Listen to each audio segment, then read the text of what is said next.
I'm Lorie Coates, BCBA with Davis School District. I'm Joceline Ruiz, BCBA with Davis School District. And I'm Krystal Martin, BCBA with Davis School District. And we're back with another episode of the Bait Debate, where our team of behavior analysts talk about behavior and share stories and strategies when working with students in schools. Today we're talking about stress and burnout, and we have Coach Drew joining us again to help us with this topic, because boxing and or just any physical activity is very helpful when we're talking about stress management. So teachers experience stress in both their personal lives and their professional lives, especially during this time of the year. It gets really stressful. I'm already feeling it. As well as they experience secondary traumatic stress that arises when working with students and just supporting students who may have certain life experiences. So, Coach, how do you see physical activity supporting the individuals that you work with and helping them decrease and coping with their daily stressors? Every single day, I see that reduction happen, like every day. And to be completely honest with you, that's one of the most rewarding parts of my job.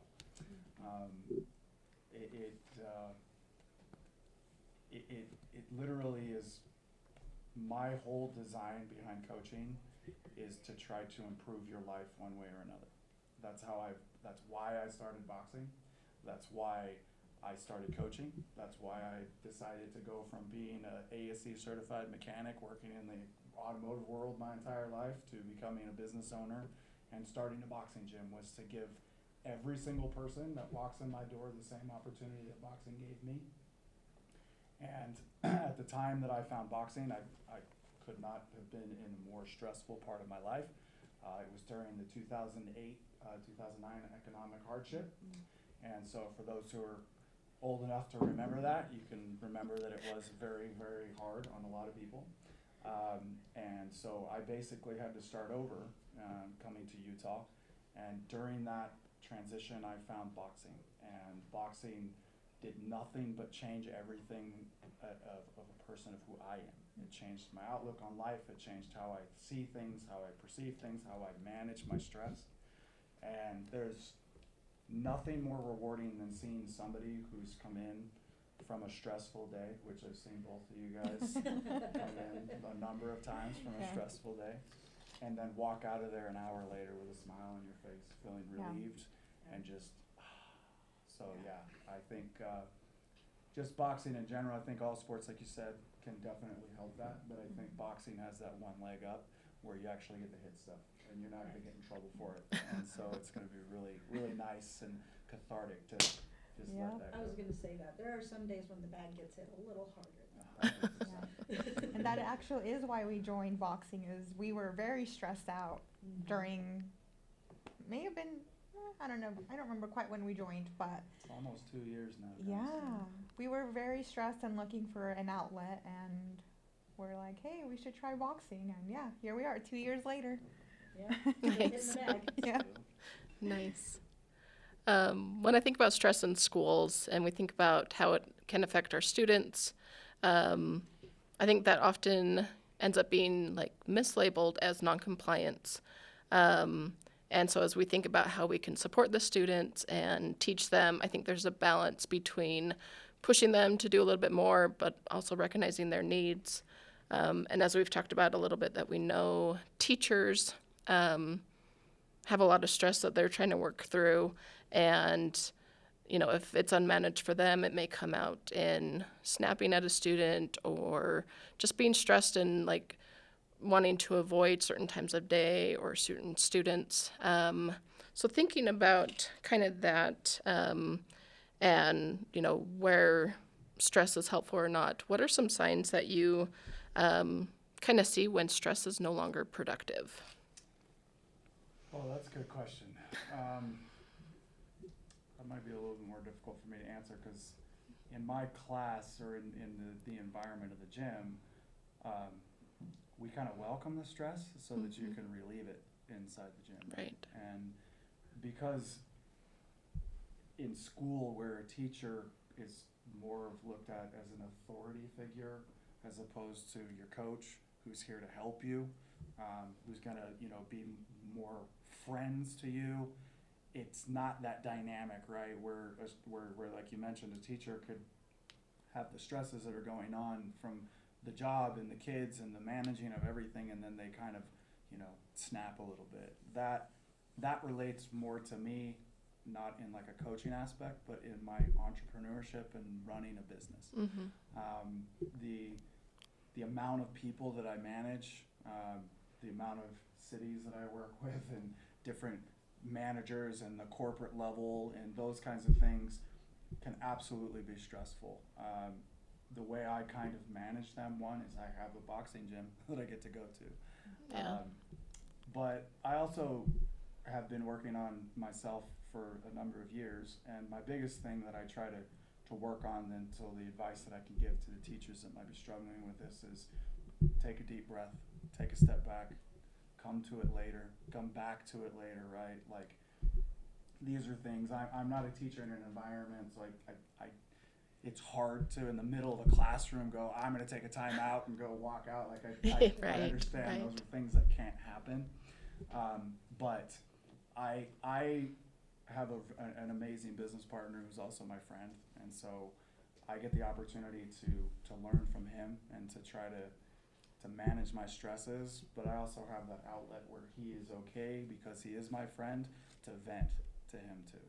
And I think everybody needs a venting post. Everybody needs somebody that they can talk to, that they can let it out, that they can, do just kind of just even sometimes just laying it all out there helps you feel better, right? And so in my business world, I have that, and it helps me be able to just kind of process, get through, and then all of a sudden, a couple hours later, or even 20 minutes later, I'm like, okay, that makes sense. I can roll with this. I'm calm now. Now I can process things a little bit easier. It starts to see, I can start to see and forecast how it's going to work out at the end, right? But the stress, the thing that I've learned a lot is, don't make decisions when you're stressed, right? Like, when you're making a decision when you're stressed, it's usually going to be an emotional decision, and then that emotional decision is going to lead to something worse in the future. Yeah. We talk with teachers a little bit about making those consequence things for students. Don't make them in the moment because Yeah. you're too stressed out and you don't make good decisions during that. 100%. 100%. So with that, so this kind of follows along with that, we talk a lot with educators about co-regulation. So in other words, if you have a student who is a little dysregulated, they're anxious or upset about what's going on, you might see that a little bit in your boxing gym. I know I've been a little stressed a few times, and you've given me some great words of encouragement. But we talk with educators about modeling that calm tone, as well as the appropriate pacing, watching their breathing, as they're working with students, because it helps students have that model for regulation. And it's such an important concept, even more in such a dysregulated world that we're seeing right now. So how do you model staying regulated in more high-pressure moments? Again, I think it just falls back to the ease of where I'm a boxing coach, right? And I am a teacher of some sort, right? I'm teaching, I'm conducting a class, those kinds of things, but I don't know what the statistic is. When I was a kid, I'd say probably 60% of the class didn't want to be there. And so that, I think, makes it a little bit harder for a teacher, on the fact that the student is already slightly disgruntled over the fact that they're at school, I don't want to be at school, and so you're kind of at this uphill battle constantly, right? Where what I can relate to in those questions is, I do have, usually it's younger kids or high school age kids and those kinds of things, who can be disruptive in class. They can, not follow the rules. They're disrupting for everyone else, those kinds of things. And so where I get the benefit of, I'm a boxing coach. This is my class. I'm conducting this class. You do what coach says to do. If you don't, there's the front door. And that's where it's unfortunate for teachers that they don't get that same option to be able to do that, right? Where that's where I think the big dynamic shift in that question is where I'm running a business and it's a class where there are rules and code of conduct needs to be there and that you need to be respectful to everybody, right? All of those same rules apply to a school or a classroom. They do. But it's just the dynamic, I think, is different from a teacher versus where I sit as a boxing coach, right? And so, like, what I can do is give you an example where it's hard for me to kind of relate there, where someone like Emmy, she can compartmentalize that a little easier. She can look at it where, because I'm the founder of this company and the owner of the gym, she's a coach and technically an employee, Right. where she is going to conduct it in a more professional way, where real quick, the perfect example to that is she contacted me a while ago when she was first training as the head coach, and she was doing a one-on-one training, and someone who really suffers from a lot of anxiety, he struggled a lot, started to feel very comfortable with that environment one-on-one, and so he started like kind of sharing personal things with Emmy. And it wasn't like personal over the line, it was personal like anxiety things he deals with, mental things, trying to help with mental health. And there is a connection that develops between coach and trainer and fighter. And so people can get very comfortable to open up and share some of their feelings. And so she didn't exactly know how to handle that. And she called me and I gave her my advice. And my advice was, handle it to the extent of where you feel comfortable. That's it. With me, it's different because everyone that walks in my door, I think of you guys all as friends. I really do.